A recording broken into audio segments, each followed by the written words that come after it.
وهدى ورحمة للمؤمنين.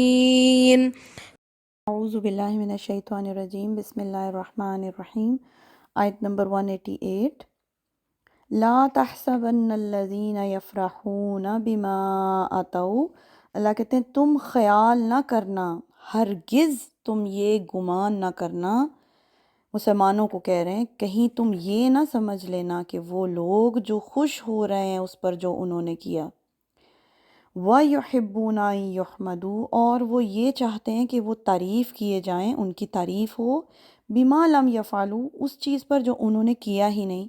فَلَا تَحْسَبَنَّهُمْ بِمَفَازَةٍ مِّنَ الْعَذَابِ، اللہ کہتے ہیں تم خیال نہ کرنا کہ کہیں وہ عذاب سے بچ سکیں گے، وَلَهُمْ عَذَابٌ أَلِيمٌ، ان کے لیے ہی تو اللہ تعالیٰ نے دردناک عذاب تیار کر رکھا ہے، ان کے لیے دردناک عذاب ہے۔ یہاں پر اللہ تعالیٰ یہودیوں کی ایک جو نفسیات تھی وہ بتا رہے ہیں، منافقت کی نفسیات۔ مسلمانوں سے کہا جا رہا ہے کہ تم یہ گمان نہ کرنا کہ وہ جو خوشیاں منا رہے ہیں اس پر جو انہوں نے نہیں کیا، یعنی اس چیز کے لیے آپ کو اس سینیریو کو ذہن میں لانا ہے۔ اس وقت مدینہ میں جو یہود کر رہے تھے، کیا کر رہے تھے؟ جب مسلمانوں کو کوئی کامیابی ہوتی، جیسے بدر میں کامیابی ہوئی، مال غنیمت آیا، تو بڑی بڑھ بڑھ کے سپورٹ ظاہر کی مسلمانوں کے ساتھ۔ کیا کہا کہ ہم تو مسلمانوں کے سب سے بڑے سپورٹر ہیں، بلکہ ہماری سپورٹ کی وجہ سے مسلمان کامیاب ہوئے ہیں، کیونکہ یہودی اپنے آپ کو نا کوئی بہت بڑی سپر چیز سمجھتے تھے، اور لوگوں کو کیا جتاتے تھے کہ چونکہ ہم ان کو سپورٹ کر رہے ہیں مسلمانوں کو، اس لیے یہ جو ہیں کامیاب ہو گئے۔ اچھا، اب جب احد کے اندر مسلمانوں کو نقصان ہوا، جانی نقصان ہوا، تو کیا کہنا شروع کر دیا لوگوں کو کہ ہمیں اس چیز کا پہلے سے ہی پتہ تھا، شکر ہے ہم بچ گئے، کیونکہ مدینہ میں بہت سے منافق یہود ایسے تھے جو گئے ہی نہیں ساتھ احد میں، پیچھے رہ گئے، اور کچھ جو تھے وہ گئے اور وہاں سے واپس آ گئے۔ اب جب وہ واپس آئے اور انہوں نے بعد میں یہ دیکھا کہ مسلمانوں کو نقصان ہوا ہے، تو بڑھ بڑھ کے یہ باتیں شروع کر دیں کہ جی کریڈٹ لینے کی کوشش کی کہ ہمیں تو پہلے سے پتہ تھا کہ یہی کچھ ہوگا،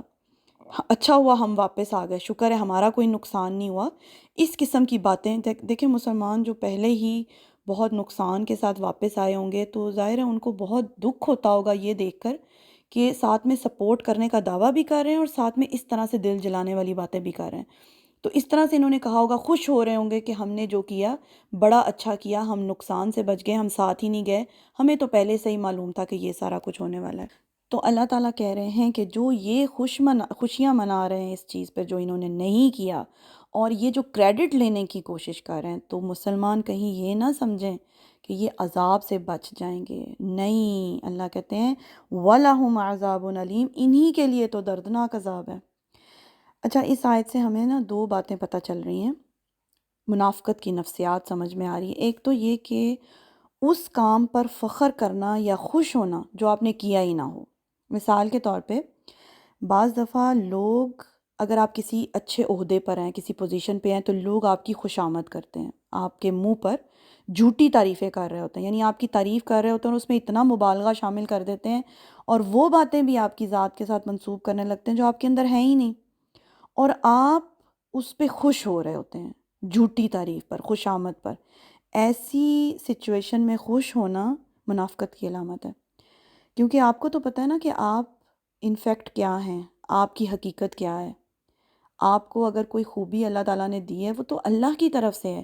تو ایسی جھوٹی تعریف پر خوش ہونا، اسی لیے کہتے ہیں ہمارے دین میں جھوٹی تعریف اور خوش آمد جو ہے وہ اس کی ممانعت ہے، وہ منع کی گئی ہے۔ تو ایسی سچویشن میں خوش ہونا منافقت کی علامت ہے۔ یا بعض دفعہ ایسے ہوتا ہے، مثال کے طور پہ آپ کسی ٹیم کے ممبر ہیں، ٹیم کو کامیابی ہو گئی، تو آپ خام خواہ کا کریڈٹ جو ہے وہ لینے کی کوشش کریں اور خود کو یہ کریڈٹ دیں کہ چونکہ میں اس ٹیم کے ساتھ شامل ہوں اس لیے یہ ٹیم جو ہے وہ جیت گئی ہے، تو بڑی تعریفیں آپ کی ہو رہی ہیں اور کریڈٹ آپ کو مل رہا ہے، لیکن در حقیقت اللہ تعالیٰ بہتر جانتا ہے۔ تو جو کوئی بھی تعریفیں کر لے، خوش ہو لے ان باتوں پر جو اس نے نہیں کیا، تو اللہ تعالیٰ تو حقیقت جانتا ہے نا، اللہ تو دلوں کے بھید تک جانتا ہے۔ تو کوئی دنیا والوں کو تو بے وقوف بنا سکتا ہے، مگر اللہ تعالیٰ سے کیسے چھپے گا؟ اللہ تعالیٰ مسلمانوں کو تسلی دے رہے ہیں کہ ان کے خوش ہونے پر آپ اپنا دل برا نہ کریں، اللہ تعالیٰ نے انہی لوگوں کے لیے جو ہے دردناک عذاب تیار کر رکھا ہے۔ تو نیکسٹ آیت انشاءاللہ کل کو پڑھیں گے، اور اس کے بعد آخری سورہ آل عمران کی 11 آیات شروع ہوں گی جو کہ بہت امپورٹنٹ ہے۔ انشاءاللہ تعالیٰ کوشش کریں گے کہ بہترین طریقے کے ساتھ اس کو جو ہے کور کریں۔